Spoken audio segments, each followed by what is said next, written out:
in tearing it apart, we're going to do some measuring, because we want to ascertain the condition of this rotating element here, which will be the crank, the connecting rod bearings, the main bearings, the pistons, the cylinders. We're going to go through all those things and check yes, Adam. Is this sort of a useless exercise if we're replacing this engine with a different engine? Not necessarily. Oh no, all those blew away. Need all those papers. No, not at all. Because we don't know if we're replacing the engine. We don't know how bad this one is. So what we want to do is we want to look at it and see how bad it really is. Now it may turn out this engine isn't that bad. And with a crank turn and a bore and some new pistons, we've got a fresh engine and we can rock and roll from there. We don't know what the condition of the one in Parker is. We just know that it ran beforehand. Now it may have 300,000 miles on it. You know, it's only when you get I didn't know. No, it's all right. It's all right. I want you to understand the thought process behind this. We have it, and this is something that you do even, you know, unless you've got an engine that's totally thrashed and there's a hole in the side of it, you take them apart and you measure them. And every now and then they do that. They ventilate their logs. I had a 55 Buick. Yeah. It happened to me in my 74 Gusto with a 225 that you can't kill, but I killed it. Oh, you can kill them. In bumper over traffic on the 405. So, And it was probably number 5. I think so. Yeah. And that's where a 6-cylinder typically breaks around number 5. There's a reason for that, and I won't get into the detail because it takes 3 hours to explain. But anyway, so what we're going to do with this thing is we're going to drain the oil out of it, and I've got the correct size wrench here. We're going to drain the oil out of it. We're going to flip it over. We're going to take the oil pan off. We're going to take the distributor off too while we're at it. But, it's not doing anything right now. We take it off. So take the distributor out, take the oil pan off, flip this over, and then we're going to take bearing caps off, and we're going to examine the condition of the bearings. Do we have plastic gauge? No, I don't like plastic gauge. I don't. Not a huge fan. It's kind of a half-ass way of measuring. I like to actually measure with calipers. This is a caliper. This is actually calipers and a micrometer. This is a micrometer. These are calipers. This is accurate to 1,000, actually a little bit better than 1,000, but we'll call it 1,007 inch. These are accurate to 1/10,000, which is more accurate methodology of measurement. Oh, it's cheesy.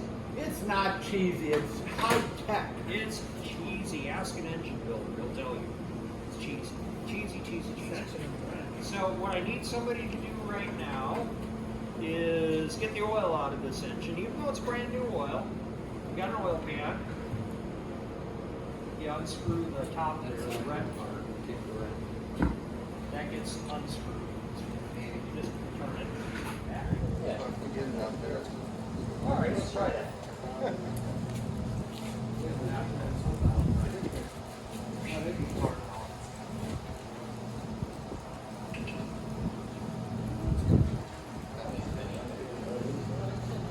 Oh, it's in there.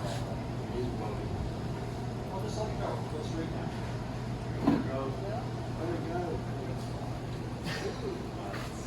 Did somebody get him a paper towel? Or there's paper towels up there. That is black for being new. I remember that's brand new oil too. That is. It's just taking a That test is. here from the engine, is that why it's so long? Probably all the filters in it forever. Yeah. Honey. Like honey. Whoop.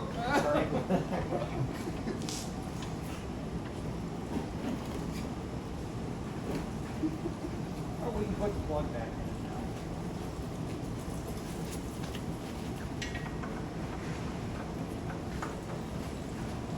Isn't there oil in the oil filter?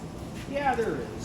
We're not going to worry about that. This, at this particular instant, is what we're going to do is we're going to flip this engine. There is actually a paper towel roll on the wall. Oh, okay.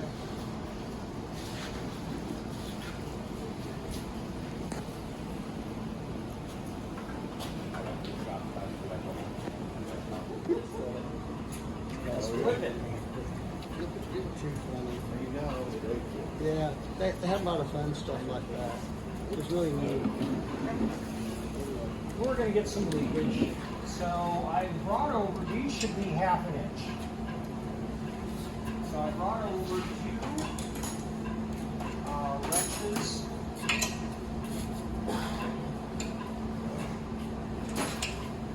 That's 9/16, but I've got a 1/2. I have an extension too, that's a 1/2. You can tell it's smaller than 9/16. And then we put one person on one side and one on the other. Now this is something that's called a deep skirt block. And the difference between a deep skirt and a traditional block is that a traditional block, the block ends right at the crankshaft center line, and then the bearing caps and the oil pan extend up to meet that. Because this is a deep skirt, the oil pan is fairly flat right here, and the block extends past the center line of the crank. What's the benefit? It makes for a stiffer engine. Most modern engines nowadays, they're almost all alloy blocks and they're almost all deep skirt configurations. So this is how they made a sturdy engine. Made a good skirt block. And it's just more material in the casting, so it's just a little more costly to make the block. Well, if you ever saw an engine, the underside of an engine at high speed on a strobe, you would see that the main bearing caps actually walk. It's called cap walk. They move. They physically move. And by putting a deeper skirt, oh yeah, you've got a whole bunch that you got to take off over there yet. By putting a deeper skirt on, it makes the block stiffer, and you can actually put webbing in to prevent the cap from walking back and forth.